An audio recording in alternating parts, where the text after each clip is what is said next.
Tonight's headlines are brought to you by McDonald's. Good evening, Commonwealth, and thanks for watching the Channel 2 News. I'm Sally Limis. Let's take a look at tonight's top stories. A rather rare lightning strike cripples the island for a while. Also tonight, we may not have a casino, but we have casino commissioners. And police are looking to beef up their force. In sports, VAA is back and so is paddling season, with the big show coming next year. Stay with us, these stories and more are next.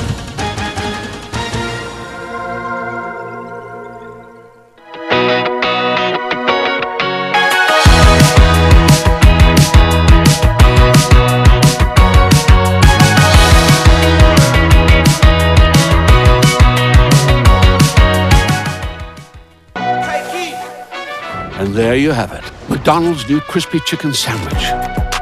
From the makers of the world's most stolen fries.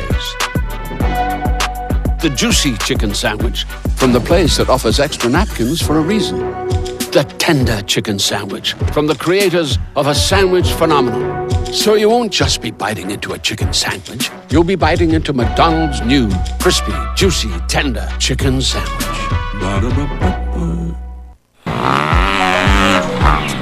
We're in a race whether we know it or not.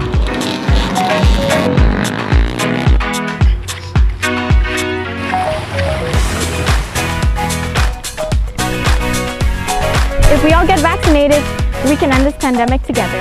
And build our new normal.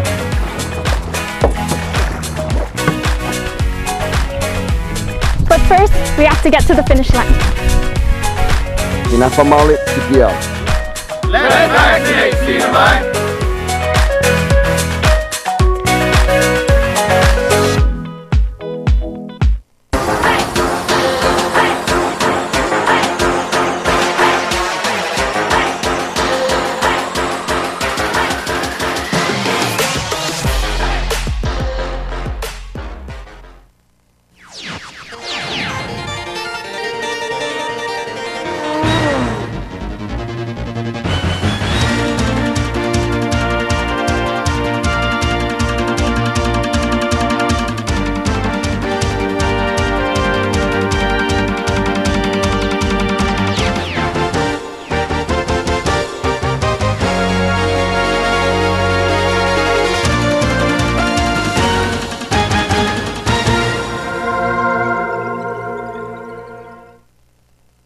Half a day, Tirawami, and good evening, Commonwealth. Today is Monday, April 26, 2021.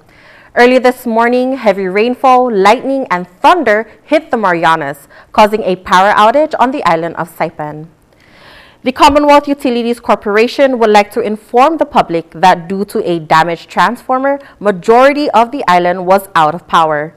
CUC states the transformer fronting Paradise Hotel in Garapan was struck by lightning, affecting 5 feeders and 2 quaysas. CUC Power T&D and power generation personnel were able to make the necessary repairs to re-energize all the feeder circuits to full restoration. CUC would also like to inform those residing at Asmatwis, Atugao, San Roque, and Tanopeg that the water service will be offline until tomorrow, April 27 at 6 a.m. For more information, contact the CUC Customer Call Center at 664-4282. The Casino Commission retains their officers, and Edward Delon Guerrero remains head of the CNMI's casino regulator. Every April of the year, the Commonwealth Casino Commission elects new officers to serve on the board. But this year, the commissioners decided to retain the status quo.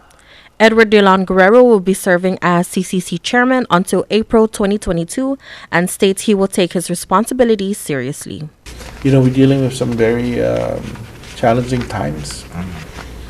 Commission has a role. In 21-38, it provides that the commission issues new licenses, which brings to mind that if this particular operator fails to comply with the orders, and a motion comes forward and a revocation is sought, and at that point in time when it is valid, then that would be That would be interesting because 21-38 gave the authority to the CCC to issue new licenses.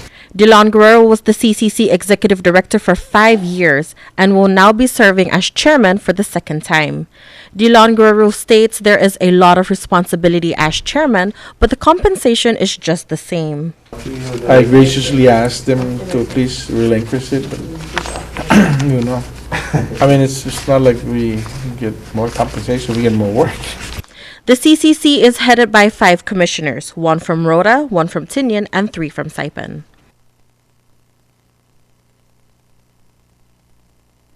The U.S. delegate accuses Sinamay Labor Department of holding onto pandemic assistance funds. U.S. Congressman Gregorio Calilo Sablon states the federal government has provided over $380 million to help those who lost their jobs due to the pandemic in the Sinamay. In his weekly newsletter, Kilili states less than half of those eligible has received their benefits, and there are still more than 2,000 applications waiting to be processed. Kilili states this is data collected from the U.S. Department of Labor, and despite the millions of dollars available for the people, the Sinamay Department of Labor is still holding on to more than $190 million. Just a few days ago, the Sinamay Labor Department was granted about $500,000 to speed up payments of unemployment assistance and open up an insurance program for the unemployed. That money will also be used to renovate the overcrowded building. Kilili states he expects by now that Sinamay officials have the program without delay so the people get the help they need. Tourism is expected to reopen in the next few weeks ahead, and the police department prepares by rounding up more officers to be in the force. The Sinamay Department of Public Safety recently launched the 26th Police Academy cycle, with 44 new cadets aspiring to become officers. Public Information Officer Adrian Pangilinan states there are 31 positions open in the department, and to get accepted, the cadets will have to go through training and classes. Cadets will go through police policies and procedures and the department's operational instructions. We have criminal and traffic laws that they go through, which is patrol traffic investigative techniques and whatnot. They do also touch up on the court system here in the CNMI and the importance of it, the police community relations and how to handle, going to a scene, approaching a scene, or going to, for example, responding to a call. Trainings also include Miranda rights citation, arrest and booking procedures, felony stops, DUI detection, and much more. Other than physical training, cadets are required to pass classes at the Northern Marianas College. In order for them to pass or graduate from the academy, they would have to pass all classes at NMC, and as well as showing up to all classes during the academy. That's within NMC and here at DPS. There are about 13 courses, which equals 40 credit hours. The courses include Introduction to Criminal Justice, First Responder, Report Writing for Law Enforcement, Introduction to Police Career, Emergency Vehicle Operations, Firearms, Physical Development, Traffic Law Enforcement. We got Constitutional Law, Criminal Investigations. We also have Officer Survival Course 1 and 2, and then we do have the Criminal Justice Internship. According to Pangilinan, 198 applicants signed up for the academy, but most of them weren't taken because of the pre-requirement. We would have to go through the physical agility test, and then after that was the English placement. And then after the English placement, the next step was the background checks. And then the background checks was a very critical part as well, because it looked at the records of the applicants, and if they did have a felony record, I believe that that's what disqualified them. Currently, DPS has 178 sworn-in officers and 38 civilians. Pangilinan states the department decided to open up a few more positions for the anticipation of reopening tourism in the Sinamay. The academy is open based on the anticipation of tourism to come back and whatnot, because the island's population is growing, and this is one step that we're trying to take just to better prepare ourselves for the future. Coming up, we bring you a personal story on one of KSPM's former anchor. Stay tuned.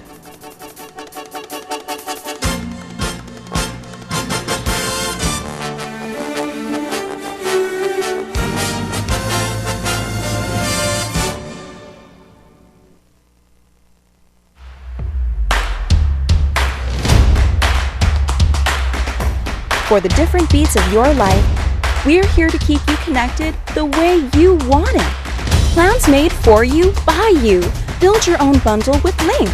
Select the internet, entertainment, mobile, and home phone plans that fit your lifestyle. Pay for what you want, not for what you don't. Build your own bundle and save with Link. A meal replacement smoothie is a great way to keep your fitness goals on track during the holiday season, and they taste great, fast, and easy. The December smoothie of the month is Minty Java Choco Chip, and it's just $5. Check out the Shake Cafe, Gold's Gym, Garapan. Buy one, get one free for the off-road adventure at Marianas Trekking. Come ride our side-by-sides at our best price ever and experience a great 90-minute trail ride. Rain or shine, hopefully rain. Book now at Marianas Trekking. Saturdays and Sundays by reservation. Call 323-8735 or book at marianastrekking.com.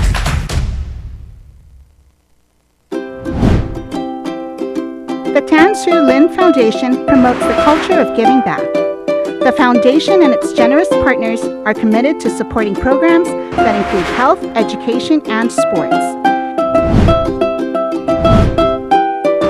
Initiatives that promote arts and culture, the environment, and tourism will benefit our community and our residents.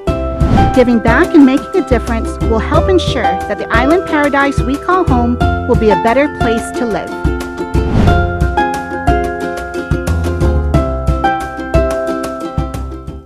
Do you have the flexibility to work out between 9 a.m. and 3 p.m.? At Gold's Gym, we call this off-peak, and it can save you money. Short-term daytime memberships on sale now, just $59 per month, and gets you access to the biggest and cleanest fitness center on island. Get yourself healthy and strong. Check out Gold's Gym today. We're in a race whether we know it or not.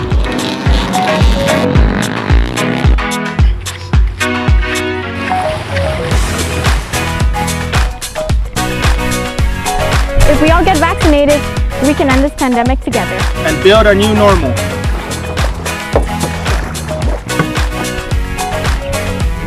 But first, we have to get to the finish line. Pinapamalit CPL. Let's vaccinate, Sino Mike!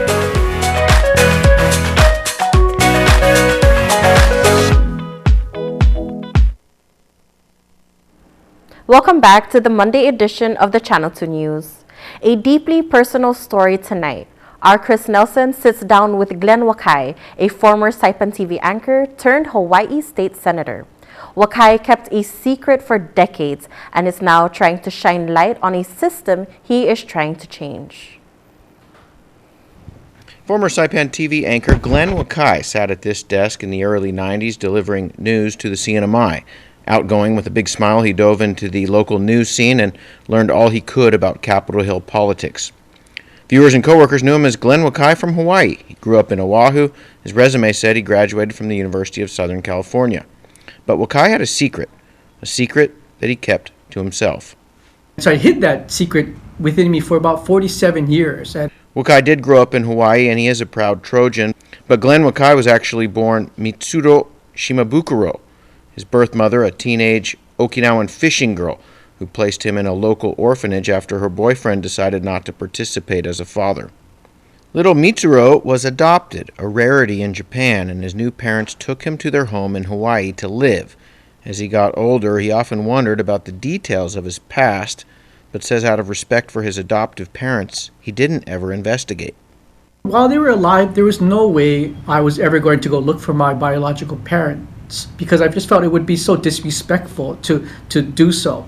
7 years ago, his parents passed away. In 2014, my adoptive mom passed away, and then my adopted father died of a broken heart 5 months later. Glenn and his wife began talking about it. They didn't know much, but they dug out what they did know and began investigating.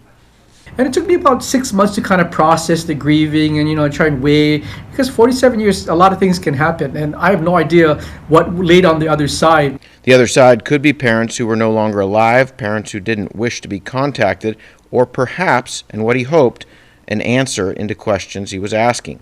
It was a risk, but one they decided to take, and a short time later there was a phone call, and on the line, a mother who made a very tough decision many, many years before.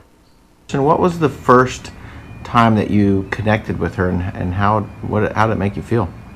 Yeah, we had a phone call that was probably about 2 hours long, full of tears, full of, mostly from her side, just apology. I'm sorry I gave you up. I'm sorry. These were the circumstances. I wish I could have kept you, but just it wasn't feasible as a 16-year-old with no financial ability to take care of you. That phone call quickly led to a face-to-face reunion in Hawaii, and Wakai found out some details about his birth mother that surprised him. First of all, she spoke English, a language she developed after meeting and marrying a U.S. Marine. Second, she had lived on Oahu and even gave birth at Tripler Hospital, just a couple of minutes from Wakai's home. Wakai had a half-brother.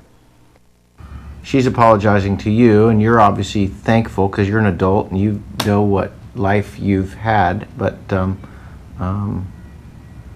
yeah, what else was going through your head?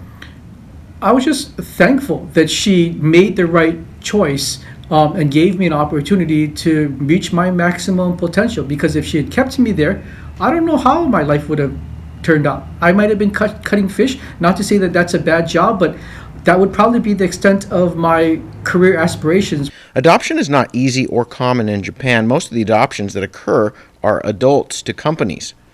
Wakai says he was one of just 20 kids who were adopted by foreigners that year, and to this day, most of the kids go to orphanages. In Japan, to this day, a vast majority are institutionalized, right? You get this kid, you put him in an orphanage with 150 other children, you just warehouse them. Versus in America, right, we go to foster care. You're in a bad situation, CPS or the Child Protective Services or some government agency takes you out of that kind of harmful situation and puts you hopefully in a loving family environment. In America, we put the children's interests first, right? You take them out of an uncomfortable or neglectful situation, and then you really cater to the child. In Japan, the parents have the right for first refusal. So the parents, for whatever reason, say, I don't want to give my kid up for adoption. I know I'm a junk father or mother, but I just want to just hold on to them for a little while. And a little while usually turns until they're 18, and they just kind of rot in that environment. And most 18-year-old children, when they leave the orphanage system in Japan, either they commit suicide, they're in prison, or they get sex trafficked. Those are the three main outcomes for adopted or orphan children in Japan. And thank God Mitsuru wasn't one of those three options. And thank God I was one of those that got out of that system. Wakai and his mom are trying to change that system. Wakai traveled to Japan, and with his mom, they have shared their story, and they're now working within the system to change the system. Before we started this crusade, there were about 8% of children in Japan were foster care. So the other 92% were warehoused. So what we did was we got the law changed so that by 2030, that 35% of Japanese children will be foster care. Wakai says currently America places about 90% of children into the foster care system, so there is still a lot of work to do. Did you ever talk to your adoptive parents and say, hey, I might want to contact my birth mother at some point? Never had that conversation? Never. Well, because my mom and dad, the Wakais, they gave me the best life that anybody could ask for. You're very appreciative of... Yeah, I mean, you talk about the American dream. This is it, right? An orphaned kid from a foreign country got to work in television news, got to go to a pretty decent university, got to become a senator who went back to Japan to change the laws in Japan. I didn't want to do anything that was going to be harmful, hurtful, or disrespectful to my adopted parent. Thank you, Chris, for a very touching story. I worked with Glenn Wakai, and I did not know that, and I was very surprised to find that out. All right, coming up in the sports report, before its major facelift, the Oleai Sports Complex gets a pedicure.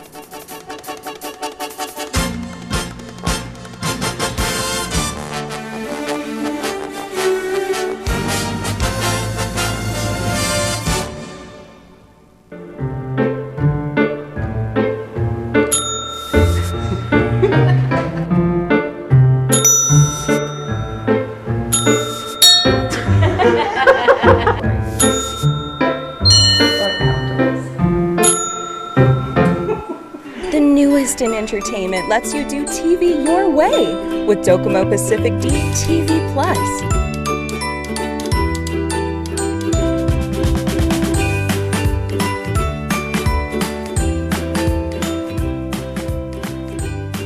Watch your favorite live and local channels, stream movies and shows on TV, on your phone, and on your tablet, right from your Docomo Pacific Wi-Fi. No more wires, no more cable boxes, now with the best price. Do TV your way with Docomo Pacific D TV Plus. Jose and Pedro were born on the very same day. Jose liked to play sports. Pedro liked to play video games. Jose's favorite word was pass. Pass me the ball. Pedro's favorite word was pass too. Pass me the rice. Jose is retired and has both time and energy. His life is just beginning. Pedro has diabetes, hypertension, and gout. His life could soon end. Eat less, play more, live longer. Brought to you by PHI, the pharmacy you can trust. Did you know CNMI's coral reefs and seagrass ecosystems are worth about $115 million a year? Coral reefs alone are valued over $100 million a year. All the more reason these precious ecosystems must continue to be protected. Coral reefs are important to the people of the CNMI because they provide traditional and subsistence uses, production of commercial food products, recreational opportunities for a healthy tourist economy, and physical protection from storms. Do not break or collect coral to take home with you. We need them. Corals are living animals, and it takes decades to create reef structures. Planting trees, grass, and shrubs on bare soil helps prevent sediment from entering our oceans. Trees also help fight climate change. Use a rain barrel and collect water from roofs, yards, and paved surfaces. You can help keep storm water on your property and pollutants out of waterways by building a rain garden. The ocean floor isn't a dance floor. Stepping on corals can break them. Maintain buoyancy when snorkeling or diving. Nutrients from excess fertilizer increases algae growth that blocks sunlight to corals. Coral reefs need clean, clear water to survive. Help keep our beaches litter-free. Always take out your own trash and a little bit more. Anchor in sandy areas away from coral and seagrass or use mooring buoys so the anchor and chain do not drag on nearby corals. Reduce, reuse, rethink, repair, refuse, recycle. Do not feed the fish. Do not take or step on coral.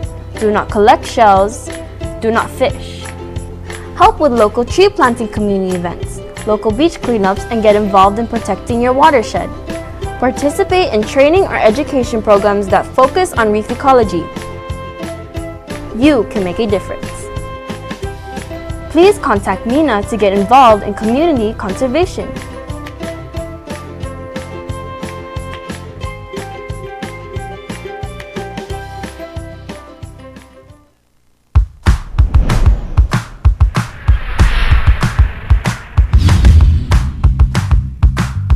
Hi, I'm Dre, one of the personal trainers here at Goat's Gym, and today we're going to be going over the leg press. Now I have here with me is Vince, and he's going to show you how to execute it properly in two different ways. A common mistake that you'll often see is leaving your hands free, either up here or on your lap. I strongly recommend you holding onto the sled and create that tension in the upper body, which then allows you to create more range of motion. So with his current foot placement, he was feeling it on his legs, his quads. Now with a simple adjustment by placing his foot a little higher on the platform and his toes pointed out slightly, he's going to transfer that tension, which was previously on his legs, onto his hamstrings and glutes. Again, he's going to grab onto the sled, creating that bracing effect up here.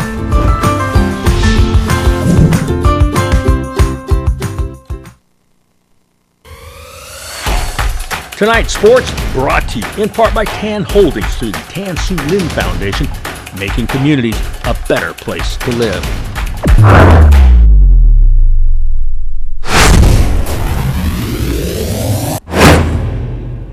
Buenas sports fans.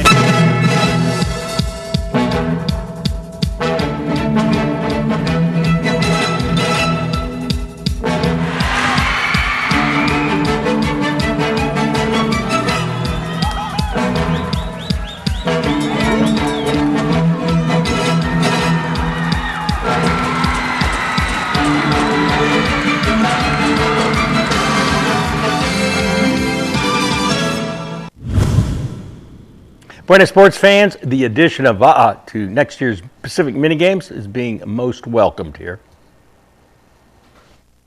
Va'a is a Polynesian word meaning outrigger canoe. It's a fixture at all Pacific Games where some of the world's best paddlers and teams compete. The sport was not on the original list to be held here in 2022, but earlier this month, the Pacific Games Council voted to approve it.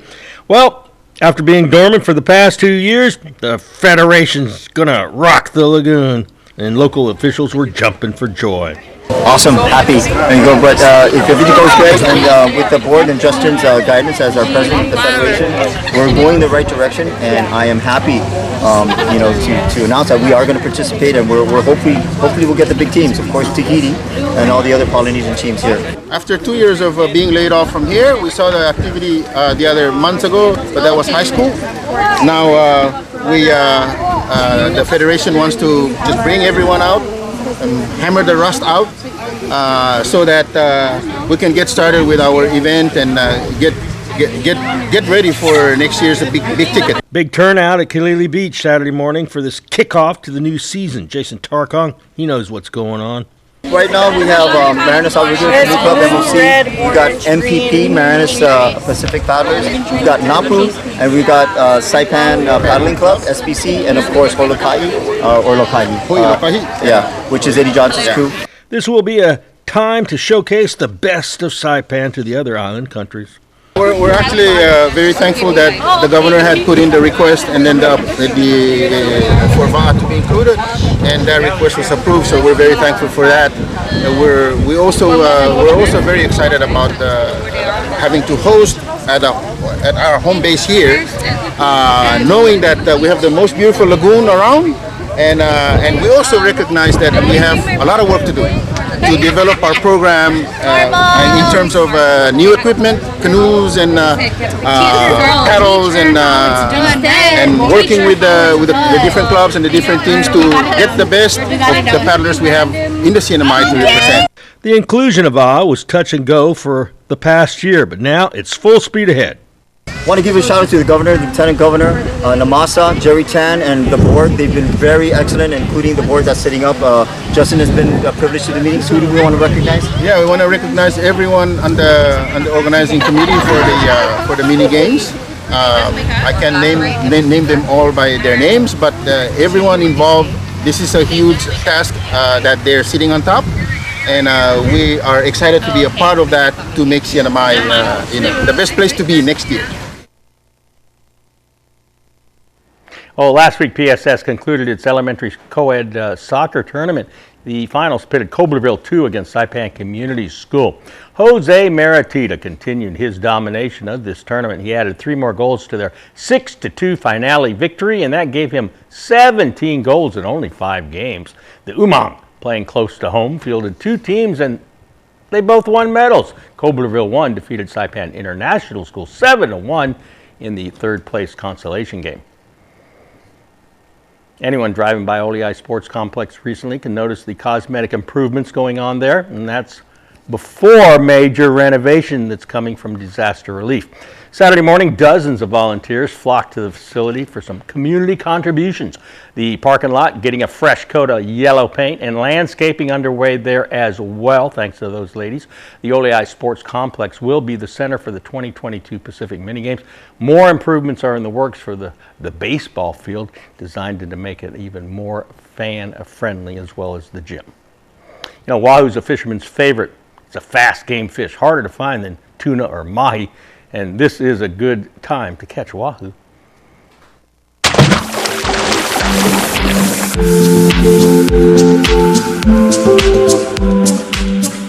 Our Facebook Fish of the Week goes to George Moses, who caught this wahoo a few days ago. Good eats, no prizes though, except internal satisfaction. Shane Villanueva in Royal Soil won this month's Wahoo tournament. Only 20.2 pounds, but a win's a win, and with a $2,200 side bet, that comes out to $109 per pound. But that wasn't as big as this one caught off the coast of Oahu this week.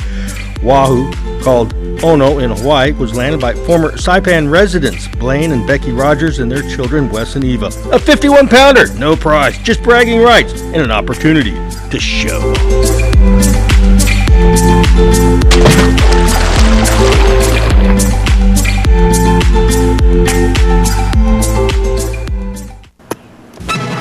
Here's the windup and the pitch. I don't believe what I just saw. Go-karts, off-roading, and the driving range now open at Marianas Trekking. Go-kart track will be open Fridays, Saturdays, and Sundays with 50% off when you book online at marianastrekking.com, hours 4 p.m. to 7 p.m. Use the promo code HAFA50 to get your discount. Off-roading is open too by reservation. Come on a 90-minute trail ride that is perfect for families. Book online at marianastrekking.com. Golfers, come practice on the driving range. You can even pay online, and we will have the balls waiting for you. Come see us weekends at Marianas Trekking, 323-8735. Today's high only 84. There was a surface trough moving through our area. Today, low this morning at 77, 84% humidity. Tomorrow, more clouds, some scattered showers. East winds 15 to 20 miles an hour. High 85, low 77. Seas are rough out there, 6 to 8 feet. High surf advisory in effect. Sunrise 5:56. A high tide Tuesday at 7:18 in the morning, followed by a low tide at 3:02. Sunset at 6:33. Even if you can't see it. And that's it for Monday. That's your news, sports, and weather. Thank you for watching KSPN2. See you back here Wednesday.